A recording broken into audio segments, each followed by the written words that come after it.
UPPL দলৰ আমি একজন প্ৰত্যেকেই নিষ্ঠাবান কৰ্মী আৰু UPPL দলৰ উন্নতিৰ হকে আমি কাম কৰি আহিছোঁ। অৰ্থাৎ আমাৰ এজন এতিয়া ইলেকশ্যন যেহেতু প্ৰাৰ্থীক প্ৰক্ষেপ কৰিছে, যিজন প্ৰাৰ্থীক প্ৰক্ষেপ কৰিছে আমাৰ কমিটিৰ ভিতৰত বিভিন্ন বিতৰ্কৰ মাজতো আমাৰ মানুহখিনি যিখিনি কৰ্মী আছে কৰ্মীখিনিৰ কোনো এটা CWC আছে, ডিষ্ট্ৰিক্ট আছে, ব্লক আছে, কাকো আলোচনা নকৰাকৈ প্ৰাৰ্থী এজন দিছে। তাতে আমি যদিও আমি দুখ পাইছিলোঁ তথাপিও আমি সৈমান হোৱাৰ কাৰণে আমি বাধ্য হৈছিলোঁ, যিহেতু আমাক চিফ ছাৰে কেণ্ডিডেট দিছে, গতিকে আমি তেখেতক জিতাই নিয়াৰ আমি মনোবলত আছিলোঁ। কিন্তু তেখেতে আমাৰ লগত যি আগৰ তেওঁৰ স্বভাৱ, সেই স্বভাৱৰ বাবে হয়তো আমাৰ লগত মিলিব পৰা নাই আৰু আমি মিলাৰ কাৰণে তেখেতৰ কাৰণে বহুত চেষ্টাই কৰিছিলোঁ। আমি অলপতে এখন ডিষ্ট্ৰিক্ট পৰ্যায়ৰ মিটিঙত আমাক মাতিছিলে। আমাৰ সেই মিটিঙত আমাৰ জ্যেষ্ঠ নেতা আমাৰ লুইটে প্ৰীতি ছাৰ আছিল, তেখেতক অপব্যৱহাৰ কৰে। কৃষ্ণ ঠিকদাৰ আছিল, তেখেতক অপব্যৱহাৰ কৰিছে আৰু আমাৰ যি গুৰুত্ব, এই গুৰুত্ব সেই মিটিংখনত পোৱা নাই এইটোৱেই কাৰণত যে তেখেতে আমাক তাৰমানে নোহোৱাকৈ তেখেতে এই যি তেখেতৰ ৰণনীতি তাত উত্তীৰ্ণ হ'ব বুলি আমাৰ সকলো ডিষ্ট্ৰিক্টৰ কৰ্মী যিমানখিনি ডিষ্ট্ৰিক্টৰ মানুহ আছিলে তাতে কৈছে যে আমাৰ কোনো প্ৰয়োজন নাই মানে তেখেতৰ ভোট ইতিমধ্যে বেছি হৈ গৈছে গণতিত কৰি। গতিকে আমি সেই যিটো গুৰুত্বহীনতাৰ গুণ পাইছোঁ, সেই গুণৰ কাৰণে আজি আমি UPPL দল ত্যাগ কৰাৰ কাৰণে বাধ্য হৈছোঁ। আৰু মই অধ্যক্ষ পদত 1 নম্বৰ পূব-কুমাৰী কাটাৰ অধ্যক্ষ পদত আছিলোঁ,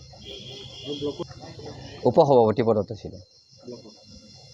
70জন আমি একলগ হৈছোঁ। ইয়াত 4জন আমাৰ CWC আছে, ডিষ্ট্ৰিক্ট পৰ্যায়ৰ আছে, ব্লক পৰ্যায়ৰ আছে, প্ৰাইমাৰীৰ আছে, বঠোৰ আছে। এনেকুৱা কৰি আমি 70জন নে 72জন এনেকুৱা আমাৰ লিষ্ট কৰা হৈছে। এইটো আপোনালোকে পাব, নাম ৱাইজত আমি আপোনালোকৰ হাতত দিম। এই 60-70জন প্ৰায় আমি মানুহ একলগে আজি পদত্যাগ কৰাৰ কথা চিন্তা কৰিছোঁ মানে পদত্যাগ কৰাৰ আমি মনস্থ কৰিছোঁ আৰু পদত্যাগ কৰা হৈ গৈছে আমাৰ। আৰু আমি এইখিনি মানুহ যিখিনি মানুহ ওলাই আহিছোঁ, আমি যিটো দল কৰি আছিলোঁ UPPL দলৰ আমি আগন্তুক দিনত খুব ইচ্ছা থাকিল, শুভকামনা কৰিছোঁ যাতে আগন্তুক দিনত তেখেতসকল ভাল হয়। কিন্তু আমি যিখিনি সময় আছিলোঁ তাতে নিষ্ঠাবান কৰ্মী হিচাপে আমি আটায়ে UPPL দলৰ কাম কৰি আহিছোঁ। তাত বিগত দিনত যদি আমি কিবা আমাৰ ভুল ভ্ৰান্তি হৈছে, আমি UPPL দলৰ সাধাৰণ কৰ্মী হিচাপে আমি UPPL দলৰ মুৰব্বীৰ ওচৰত আমি ক্ষমা বিচাৰিছোঁ আৰু যোগেদি কৈছোঁ আমি আমাৰ আজি সাময়িক সাধাৰণ পদৰ পৰা আমি পদত্যাগ কৰিছোঁ। লগীয়া কথা আচলতে কেন্দ্ৰীয় নেতৃত্বই আমাক কোনো গুৰুত্বই দিয়া নাই। আমাৰ লগত কেন্দ্ৰীয় নেতা, জিলা পৰ্যায়ৰ নেতা, প্ৰাইমাৰীৰ নেতা, বিভিন্ন জাতীয় সংগঠনৰ নেতাসকল আমি ইয়াতে একগোট খাই এটা সিদ্ধান্ত ল'লোঁ যে আমি যিহেতু প্ৰাৰ্থিত্ব পোৱাৰো যোগ্য আছিলোঁ, আমি সেইফালেতো বাদেই দিয়ক, এইজন মানুহ যেতিয়া প্ৰাৰ্থিত্ব ঘোষণা কৰিব আমাক কোনো গুৰুত্ব নেদাকৈ তেওঁক প্ৰাৰ্থিত্ব ঘোষণা কৰা হৈছে, কাকো সোধা নাই। গতিকে আমি সেইকাৰণেই সেইদিনা জিলাত অলপ তেওঁ পুৰণা কৰ্মীসকলৰ লগত তেওঁ ভাল ব্যৱহাৰ নকৰে, তেখেতৰ ব্যৱহাৰটো আগৰ পৰাই তেনেধৰণেৰে হয়। তথাপি আমি আণ্ডাৰষ্টেণ্ডিঙত আহি কিবা এটা সিদ্ধান্তত উপনীত হোৱাৰ আগে তাতেও জ্যেষ্ঠ কৰ্মীসকলক অপমান কৰিলে। অপমান কৰাৰ পিছত আৰু আমি জিলাৰ সভাৰ পৰা ওলাই অহাটো সৰ্বব্যাপী হৈছে। এতিয়ালৈকে দলীয় কেন্দ্ৰীয় নেতৃত্বই কোনো গুৰুত্ব দিয়া নাই। লগে লগে জিলাৰ সভাপতিক জনোৱা হৈছে, দলৰ কেন্দ্ৰীয় সাধাৰণ সম্পাদক মাধৱ চেত্ৰীক জনোৱা হৈছে। গতিকে ইয়াৰ কোনো ইনিচিয়েটিভ নলোৱাৰ কাৰণে আমি সেই ৰিজাইন দিয়াৰে সিদ্ধান্ত লৈ আছোঁ। লিডাৰ হিচাপে মোটামুটি ধৰকচোন 80-90জন মানুহ গোট খাইছোঁ। এতিয়া 80-90জন মানুহ প্ৰত্যেকেই লিডাৰ, 80-90জন মানুহৰ লগত আৰু মানুহ আছে।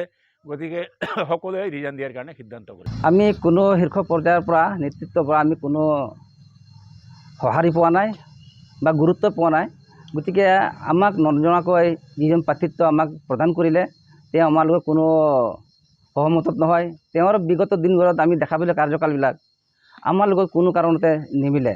আনকি তেওঁ জাতি হিচাপে তেওঁ ভাগ ভাগ কৰিবলৈ বিচাৰে। গতিকে কোনো আমাৰ সঁহাৰি নিদিয়াৰ কাৰণে আমি আজি এই UPL পৰা পদত্যাগ কৰিলোঁ। মই চেণ্ট্ৰেল CWCৰ মেম্বাৰ হিচাপে আছিলোঁ।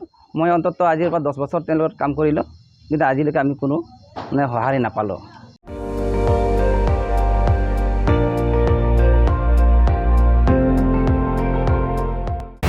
আপুনি চাই আছে ND24, সৰ্বশ্ৰেষ্ঠ নহয় সৰ্বোত্তমৰ দৌৰা।